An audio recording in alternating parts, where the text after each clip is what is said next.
So I'm back with another nail tutorial, which is very unlike me, but I recently showed you guys how I apply false nails. And I had a lot of people asking me, okay, that's how you apply them, but how do you remove them afterwards? They usually last about 7 to 10 days. And by about day 5 to day 7, you'll notice that a couple of them might pop off. You might want to pop them back on again. And by about day 10, all of them will pretty much want to come off. And you shouldn't really leave them on longer than that anyway. It's best to give your nail bed a little time to breathe.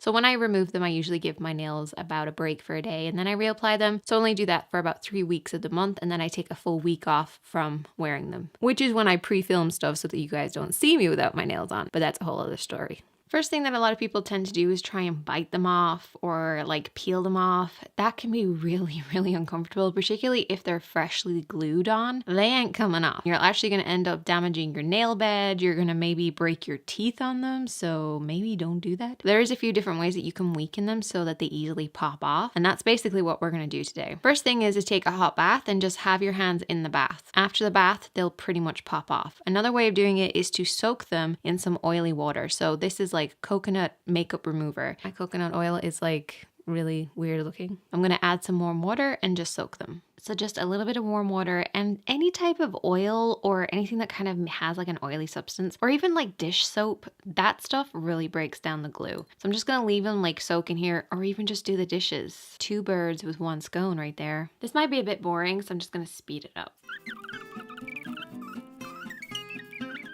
You don't want to fully dry them, you just want to sort of pat them dry just to remove the excess. And this will pretty much weaken the glue and the whole kind of structure. And now it's just a case of trying to see if any of them have loosened off. And they usually loosen off around the edges. So you can like take one of your nails and kind of pop it in there. Don't force it because if it doesn't give way, then you're only going to hurt yourself. So don't force it, just kind of feel to see if it's kind of, oh, see?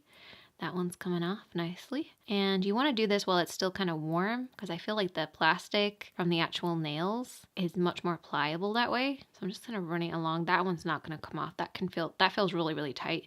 Once again, if you hear me clicking, I have JHS. Don't judge my clicks. As I said, you really don't want to force these because it will damage your nail bed. It can really hurt. So just please don't try and force them off or bite them off or anything like that. That one is so solidly on there. And as you're kind of opening up this space, the liquid and the heat is getting inside. So it's breaking down the glue. So you don't want to do it in just one sweep. Just keep kind of loosening them. And the more you come back to them, kind of the looser they get. Like, look at that one. That one's just popped off. Oh, that one's coming off. And the underneath part just feels nice and oily and warm. Let's soak these guys. The most important thing is not to kind of push it down this way, even though that did just come off, but not to do that because you may end up damaging your nail bed. So this was nice and loose, so it was just going to come off anyway, but try not to do this because that hurts. You can hear the water like squishing around underneath. That one's come off.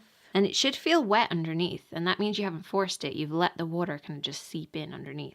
My index fingers always are so tough though. They really don't want to come off. See, that one's a little tight because I can see that it's actually stuck to my skin. And if that's the case, you just want to really soak this. This little pinky does not want to come off. And the reason being is because this has already fallen off once and I put it back on again. So it's got a little bit extra glue and it's only been freshly glued. So this is going to take longer to do. It's like a little jacuzzi for my nail. So loosen off the edge and then just dip it back into the water. So this way the water can get a little further in towards the middle of the nail and break the glue down even more. I can feel it. I can feel it loosening. See how it's loosening just on this edge? But it doesn't really do any damage to your own nails. My nails look pretty much the same as they did before I applied the nails. So no damage. Ah, see, popped off. There you go. It's off. It's done. No pressure, no pulling, no damage, just warm soapy water. Now I have no nails again. I'm gonna go put on some more. I'm gonna go put these nails on because they're pretty.